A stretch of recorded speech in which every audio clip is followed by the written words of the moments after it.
Hi guys, today we're going to go through testosterone replacement therapy, or TRT. Because I put out on my story the other day that I'm taking testosterone replacement therapy, and a lot of people ask, what is that? Do I need it? And can you give us a little bit more detail? So we're here today in the video to go through that. So into the basics. In the UK, we measure in nanomoles per litre. The reference range usually runs from 8 to 30, hence the line above. In America, it's often nanograms per decilitre. These are the equivalent figures for the 8 to 30. However, a lot of literature in America is usually run up to 1,000, which would see us at a higher mark here, which is why I've got higher numbers on the board. They're leading the way in the testosterone replacement therapy front. So I'd go off their information more so than our reference range in the UK, because there's a lot of information to suggest in the last 15 to 20 years, through environmental factors, the natural testosterone levels have come down in general, which would bring this reference range down if we're going off an average from the population. So, what does this mean? When we see people drop past 12, in my opinion, it starts to impact their life quite significantly. I had two guys last week on consultation calls, one 29 years old, one in his late 40s. Late 40s is quite normal, 29 is not quite normal. At 10, both feeling terrible, struggling sexually, mental health, and a lot of the things we see with depression then link to testosterone as well. So we often see that depression is caused by hormonal imbalances or nutritional deficiencies. But your doctor will be writing you a prescription for antidepressants before giving you a blood test to see if you've got low testosterone, which should be the first port of call. But then if they see you're above 8, they'll just say you're fine, you're healthy. Okay, you're not going to die if you go even below 8, but you are going to have your life probably start to fall to pieces. You can't hold up a relationship because your sexual health is completely diminished. You can't hold up a job because you're exhausted all the time and you can't perform. You can't play with your kids because you're exhausted and moody. All these things, even the fact that estrogen is made from testosterone, so as a man, if you have low testosterone, you've probably got low estrogen too. That's going to have a load of the same problems. So hormonal imbalances. The problem in the UK is the doctors don't like writing prescriptions for this. But most people decline with age, which naturally happens. But you don't necessarily have to be old to have a low testosterone level. And just because you're old doesn't necessarily mean you have a low testosterone level.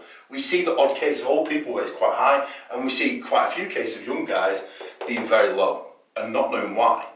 But the problem comes that they then go to the gym, trying to make progress, everyone's making progress around them, they're getting nowhere, they feel shit, and then because of the availability of performance enhancement drugs these days, they go from here all the way over here somewhere, off the chart, completely unnecessary, come off everything, all the way back down, and trying to come back up. In relation, now that feels even worse, even if they come back to the same point.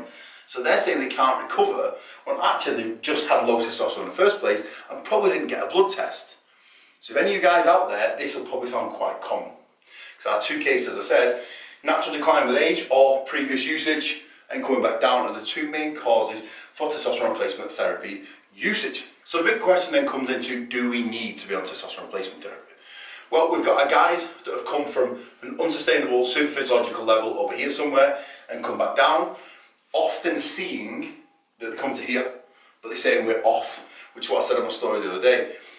It's not enough. If you're getting your bloods done and you've been over here and you've damaged your health markers quite significantly, coming down to here will not be enough to recover your health. You need to come back into a physiological range, which your body could produce anyway, and that will allow you to be at a point where you can recover fully.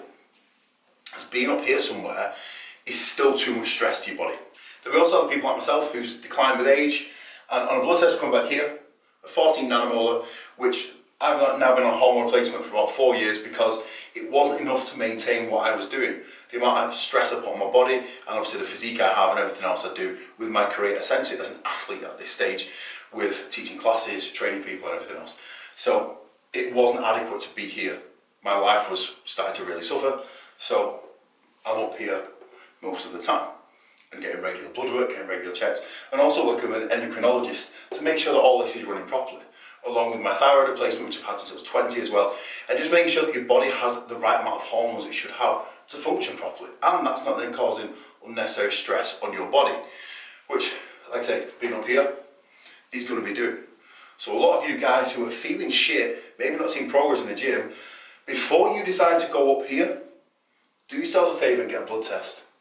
Because if you're going to go on and off for a start, you need to know where you start to know when you're fully recovered. You don't just guess this you need to know where you're at right now.